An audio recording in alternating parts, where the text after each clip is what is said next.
хүүхдүүдийг золиос олгоно. Охин алга болсноос хойш өнөөдрийн хүртэл 88 хоног.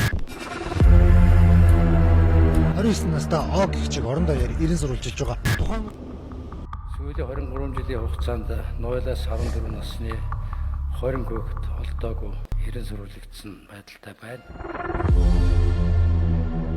Алга болсон охид ирээхийн хаяанд тоглож байгаад эсвэл хичээлдээ явах гэж байхдаа алдагдаж байгаа нь Сургаггүй алга болсон тохиолдолд 1 хоног өнгөрөхөд амьд байх магадлал 1% буурдаг гэсэн онол бий.